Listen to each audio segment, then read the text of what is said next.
बोलिए रामायण मैया की जय। सियावर रामचंद्र जी की जय। माना कि महादेव जी अवगुणों के भवन हैं और विष्णु समस्त सद्गुणों के धाम हैं, पर जिसका मन जिसमें रम गया उसको तो उसी से काम है। हे मुनीश्वरों, यदि आप पहले मिलते तो मैं आपका उपदेश सिर माथे रखकर सुनती, परंतु अब तो मैं अपना जन्म शिव जी के लिए हार चुकी हूँ। फिर गुण दोषों का विचार कौन करे। यदि आपके हृदय में बहुत ही हठ है और विवाह की बातचीत बरेखी किए बिना आपसे रहा ही नहीं जाता, तो संसार में वर कन्या बहुत हैं। खिलवाड़ करने वालों को आलस्य तो होता नहीं, और कहीं जाकर कीजिए। मेरा तो करोड़ जन्मों तक यही हट रहेगा कि या तो शिव जी को वरूंगी, नहीं तो कुमारी ही रहूंगी। स्वयं शिव जी 100 बार कहें तो भी नारद जी के उपदेश को न छोड़ूंगी। जगत जननी पार्वती जी ने फिर कहा कि मैं आपके पैरों पड़ती हूँ, आप अपने घर जाइए, बहुत देर हो गई। शिव जी में पार्वती जी का ऐसा प्रेम देखकर ज्ञानी मुनि बोले, हे जगत जननी, हे भवानी, आपकी जय हो, जय हो। आप माया हैं और शिव जी भगवान हैं। आप दोनों समस्त जगत के माता पिता हैं। यह कहकर मुनि पार्वती जी के चरणों में सिर नवाकर चल दिए। उनके शरीर बार बार पुलकित हो रहे थे।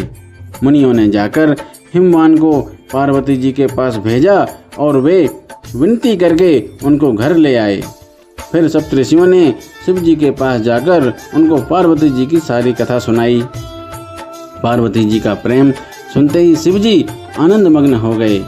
सप्तऋषि प्रसन्न होकर अपने घर ब्रह्मलोक को चले गए।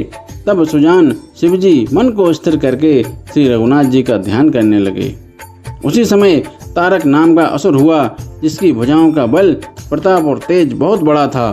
उसने सब लोक और लोकपालों को जीत लिया। सब देवता सुख और संपत्ति रहित हो गए। वह अजर अमर था, इसलिए किसी से जीता नहीं जाता था। देवता उसके साथ बहुत तरह की लड़ाइयाँ लड़कर हार गए थे। तब उन्होंने ब्रह्मा जी के पास जाकर पुकार मचाई। ब्रह्मा जी ने सब देवताओं को दुखी देखा। ब्रह्मा जी ने सबको समझाकर कहा, इस दैत्य की मृत्यु तब होगी जब शिव जी के वीर्य से पुत्र उत्पन्न हो। इसको युद्ध में वही जीतेगा। मेरी बात सुनकर उपाय करो, ईश्वर सहायता करेंगे और काम हो जाएगा। सती जी ने जो दक्ष के यज्ञ में देह का त्याग किया था, उन्होंने अब हिमांचल के घर जाकर जन्म लिया है। उन्होंने शिव जी को पति बनाने के लिए तप किया है। इधर शिव जी सब छोड़ छाड़ कर समाधि लगा बैठे हैं।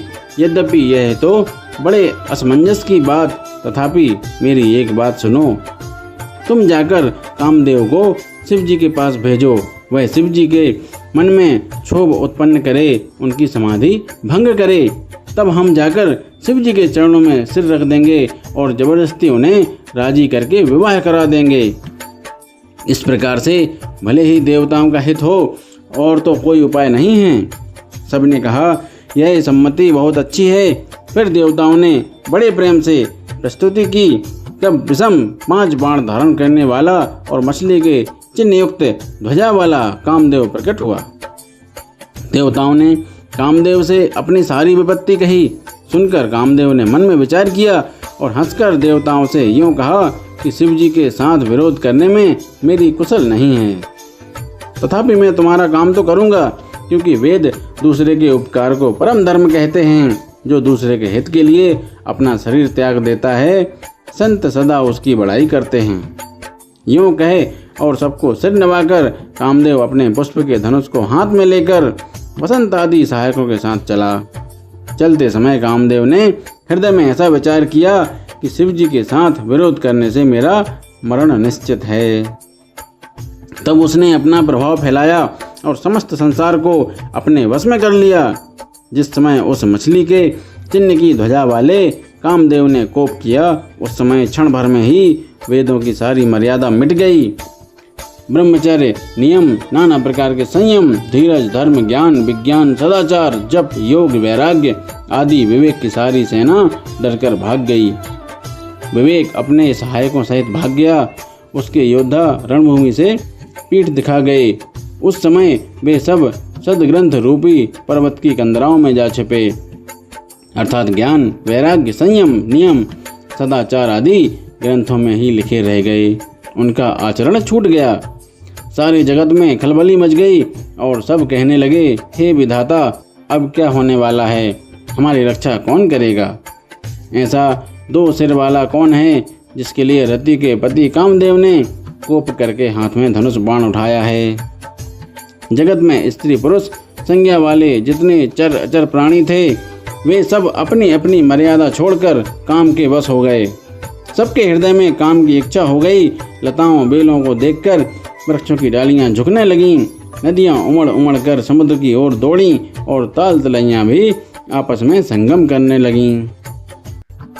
जब जड़, वृक्ष आदि नदी की यह दशा कही गई, तब चेतन जीवों की करनी कौन कह सकता है? आकाश, जल और पृथ्वी पर विचरने वाले सारे पशु पक्षी अपने संयोग का समय भुलाकर काम के वश हो गए।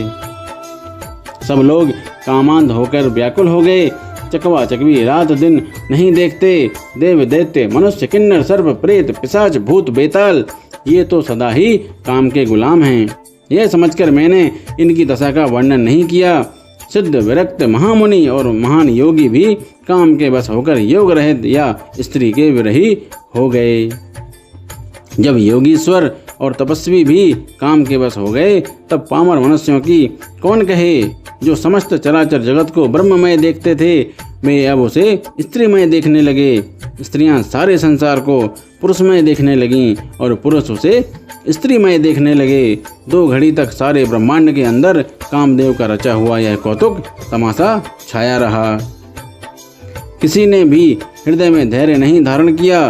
कामदेव ने सबके मन हर लिए। श्री रघुनाथ जी ने जिनकी रक्षा की, केवल वे ही उस समय बचे रहे। बोलिए सियावर रामचंद्र जी की जय। रामायण मैया की जय।